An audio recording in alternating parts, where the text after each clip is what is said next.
तो यार doctor devil episode 50 की स्टार्टिंग में हमें डॉक्टर वू को दिखाया जाता है जो खुश हो रहे होते हैं। वो कहते हैं कि हाँ मैं समझ गया, ये मेथड मेरे अब दिमाग में आया है। वोल्टन तुम तो सच में लाजवाब हो, आखिरकार तुमने मेरे दिमाग का ढक्कन खोल ही दिया। और वो बहुत ज़्यादा खुश हो रहे होते हैं और उन्हें इस तरह खुश देख के वो तीनों बहुत ज़्यादा हैरान होते हैं। डॉक्टर वू और बाबा कह रहे होते हैं कि वोल्टन सच में तुम तो कमाल हो, तुमने तो ओल्ड नींग को जो कोमा में गया था तुमने उसके सिस्टम को फिर से एक्टिव कर दिया। यकीन नहीं होता, लाजवाब, तुम तो सच में कमाल के हो। और फिर डॉक्टर वो हमें सिस्टम के बारे में बताने लगता है कि जब व्यक्ति कोमा में चला जाता है तो उसकी दिमाग की नसें एकदम शांत हो जाती है। वो उसका दिमाग तो एक्टिव रहता है पर वो खुद शांत हो जाता है। और वोल्टन ने उसके चेस्ट पे मारने के बाद उसे होश में लाया। यकीन नहीं होता।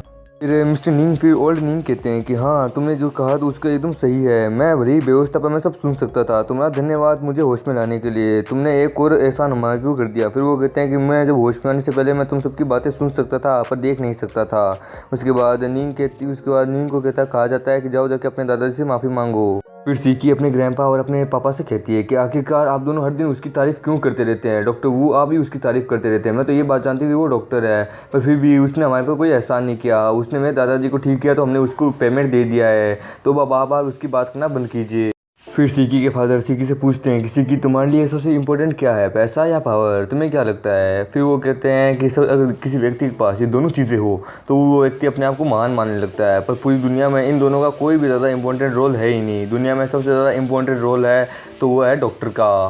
एक डॉक्टर सबसे ज़्यादा इंपॉर्टेंट किसी चीज़ को मानता है तो वह है दोस्ती। वो अपने ज़्यादा से ज़्यादा दोस्त बनाना चाहता है जिसके कारण मरीजों की इलाज करना बहुत ज़्यादा आसान हो जाए।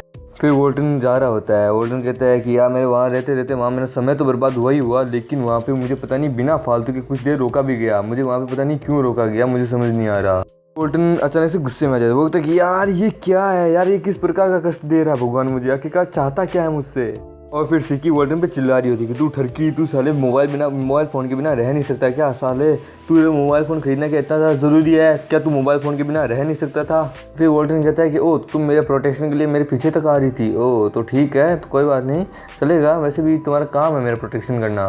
फिर वोल्टन कहता है कि देखो तुम्हारे लिए मेरी प्रोटेक्शन करना कितना ज़्यादा ज़रूरी है, तुम मेरी प्रोटेक्शन करे बिना रह नहीं सकती और तुम्हारे ये काम भी है, इसके लिए तुमने अपनी जगह भी छोड़ दी, अपना पुलिस स्टेशन भी छोड़ दिया मेरी प्रोटेक्शन के लिए। वाह वाह क्या बात है। फिर शाओमी कहती है कि साले अब तू मुझे ये बता वास्तव में अब तू कहाँ रहता है। मैं तेरे घर गई थी, वहाँ तो पूरा सब कुछ जला हुआ है। फैंग से पूछा, फैंग को भी कुछ नहीं पता, अब तू बता तू कहाँ रहा है इस वक्त। फिर शामी वोल्टन का नाक पकड़ती हुई कहती है कि अगर तुम कहीं और चले गए और इधर उधर घूम रहे हो और मेरा ये काम है तुम्हारी प्रोटेक्शन करना और अगर तुम इधर उधर जा रहे हो तो फिर मैं किसकी प्रोटेक्शन करूँ। तुम्हारे अगर कुछ हो गया तो मैं किसका ध्यान रखूँ। वोल्टन के पास फ़ोन आ रहा होता है। वोल्टन कहता है कि प्लीज़ मुझे माफ़ करना शाओमी, इस वक्त मुझे एक बहुत इंपॉर्टेंट फ़ोन आ रहा है, मुझे एक बार देखना होगा किसका आ रहा है। होता है चेन का होता है, मिस चैंग का होता है यानी एक्स फियोंसी का। वोल्टन कहता है कि ये इस वक्त मुझसे क्या काम है। और फिर शाओमी वोल्टन के ऊपर और ज़्यादा चिल्लाने लगती है। शाओमी कहती है यार तेरे पास एक अगर फ़ोन था तो तू मुझे बता सकता था, मैं तेरे को जगह जगह ढूंढ रही थी, मेरे पैर धर धर काँपने लग गए हैं, मैं थक चुकी हूँ, कम से कम फ़ोन नहीं दे सकता था तो कम से कम नंबर तो दे देता साले। और फिर शाओमी कहती है कि लाओ मुझे तुम अपना फ़ोन दो, मुझे चेक करना है कि किसका फ़ोन है, उसके बाद में मैं अपना नंबर भी डाल दूंगी। फिर वोल्टन कहता है कि ना ना मैं, तूने क्या मुझे बच्चा समझ के रखा है, मैं तेरे को दे दूंगा कि लो दीदी मेरा फ़ोन। नहीं मैं नहीं देने वाला। फिर वोल्टन मिस शाओमी का मजाक उड़ाता कहता है कि वो शाओमी तुम देख सकती हो, तुम अभी बच्ची हो, तुम तो अभी मुझसे बहुत ज़्यादा छोटी हो, तुम जंप कर लो चाहे कितनी पर मेरा फ़ोन तुम नहीं ले सकती, मैं किसी के प्रति ये समझौता नहीं करना चाहता। शाओमी कहती है कि तुम कितने बड़े बेवकूफ़ हो, तुम्हें तो इस चीज़ के लिए अपने आप को धन्यवाद कहना चाहिए कि तुम्हारे पास में जिससे एक सुंदर सी एक पुलिस वाली है जो अपना नंबर सिर्फ तुम्हें देती है और किसी को नहीं। तुम्हें तो बहुत ज़्यादा अपने आप को थैंक यू करना चाहिए, तुम एक नंबर के बेवकूफ़ हो। फिर तभी वहाँ पे कोई आता है, वो कहता है ये वोल्टन। फिर वो कहता है कि हाँ, फिर वो बाद में वो कहता है कि मैं लियू फूंग का फादर हूँ, प्लीज़ जो तूने मेरे बेटे के साथ किया है उसके लिए मैं तुमसे माफ़ी मांगता हूँ, प्लीज़ मेरे बेटे को जल्द से जल्द ठीक कर दो।